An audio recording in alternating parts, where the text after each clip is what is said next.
For those of you on a path of Kundalini, on the path of a spiritual awakening, and are familiar with the main chakras, although we have so many,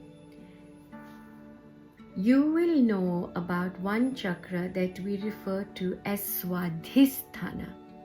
Swadhisthana is where you experience the pleasure, the sensuality of physical existence.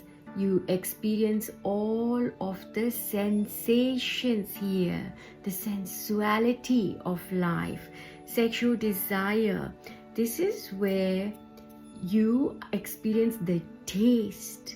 Yeah, so something is swadisht, which means tasty, delicious.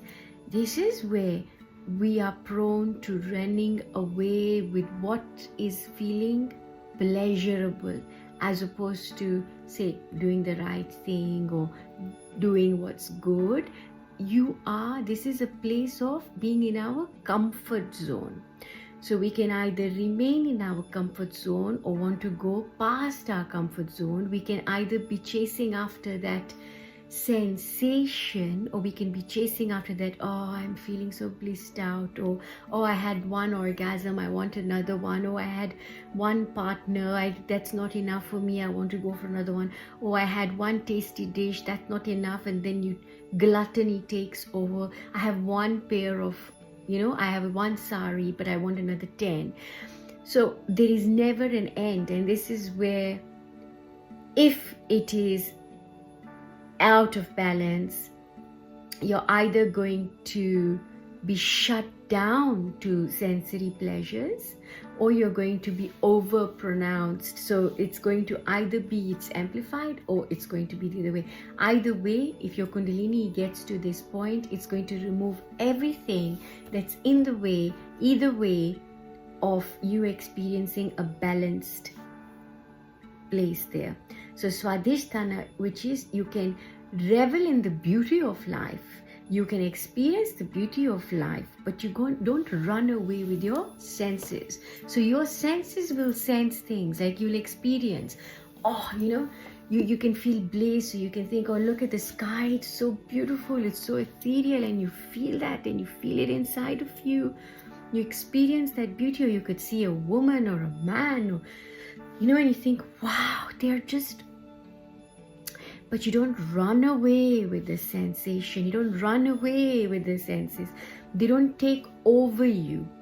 It's when the senses take over us, Swadhisthana, that it comes to a point where you now are led by that which is tasty. You're led by that which feels very, very sweet. It's something that feels so cozy and comfortable, and you don't want to leave that here, folks. Now, for us, you see, you'll experience a lot of teachers, or there's a lot of penance that might be advocated. There might be fasting, there might be a lot of abstinence that might be advocated. There are a lot of things that you do to train your senses, to train yourself, so that you learn how to, for the want of a better word, control your senses, or control the sensation, or control your taste. Yeah, so that even if somebody gave you one simple roti, you just eat it. If the roti was burnt, you just eat it. It won't make a difference. Yeah, because you're not pandering to the taste, you're not pandering to anything. You can go beyond that. You go beyond that. So when your Swadhisthana is balanced, you can make balanced decisions that are not based on, wow, this is the taste of something and it disturbs your balance, but rather you can appreciate the sense and the beauty of life, and you can sense, being highly sensitive, you're experiencing the sensations, you're experiencing all that is inside of you, and even feeling the Sachitananda, feeling the bliss and everything that comes with it. At the same time, you're also aware that it is but a passing cloud. It is not something that defines you. It is not something that you want to go chasing after. So if you're somebody who's already in that mindset that I'm going to move to what feels pleasurable. It's a bit like social media right now, or a bit like most of us, who'll be scrolling and you want to go for something. You want something that is giving you the reward of dopamine, that's hitting the right spot, something that, that is pleasure. Then, when you're at school or when you're at university and you have to learn something and then you have to sit through a long lecture. Yeah, what you learn from it can be experienced. Yes, it is pleasurable, but you train yourself to be balanced so that you're not looking for that hit. It's not a hit and miss with you. So you're not running away with, you see folks, when you are running away with these tastes and these pleasures, this is where your infidelity comes in, where we have skin deep relationships, transactional relationships, struggle with money, with power. Although the struggle with power is more pronounced at the navel, at the Nabi Chakra, but the Swadisthana is mainly sensuality. Now this is also, folks, a place of the sexuality. You could be celibate but repressed, or you could be celibate and celebrating life, or you're overly sexualized, which again then you lose yourself in that, but you just stay at that point. You don't rise above it. Yeah, you don't rise above it. And this is where you find that people will jump from one partner to another.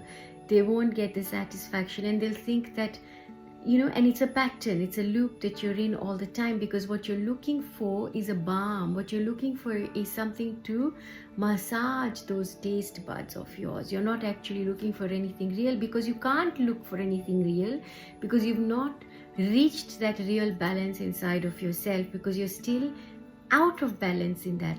Now, bang, when the Kundalini rises to that point, it's either going to amplify this, right, in a way that you're going to become even more pronounced, and you're going to be feeling things even more,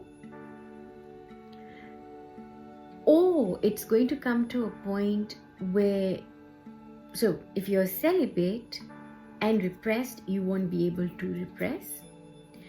If you are not experiencing any sensuality or anything, this will really dampen your creativity unless you deal with it. And at this stage, you may go through a long period of stagnation, isolation, that's going to disturb your mind. It's going to disturb you because you won't understand why you're feeling so confused, lost, depressed, without a zeal for life. You don't want to engage with anything. Yeah.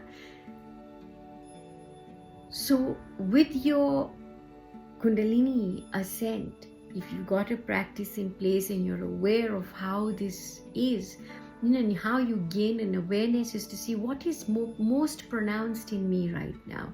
How am I behaving the most right now? What do I feel like doing right now? Yeah. Apart from when sometimes we have a particular craving for a food which points to nutritional deficiencies in us, or will be drawn to certain things or certain people because of, leftover karma or dharma, whatever. There will be moments when you are simply pandering to taste. You're pandering to that which just feels good, that which just feels very pleasurable, but is empty. There is nothing more beyond pleasure in it. Yeah. So when life then just becomes one big source of pleasure, we then sadly miss out on a lot of things. So folks, when Kundalini rises to this point, it is a very healing process. For some of you, you might find that your sexual energy is more pronounced now. And for some of you, you may feel absolutely numb and have no zeal at all. So wherever you are, folks, wherever you are, ask yourself, and you'll know exactly where you are based on how you're feeling, what you're doing, what you're drawn towards, what colors you're drawn towards, what mantras you're drawn towards, what deities, if any deities, what colors, what clothes. You know, there are clues everywhere, what smells, because every chakra will have its own identity in a way. Yeah, sending you so much love as always. Take care.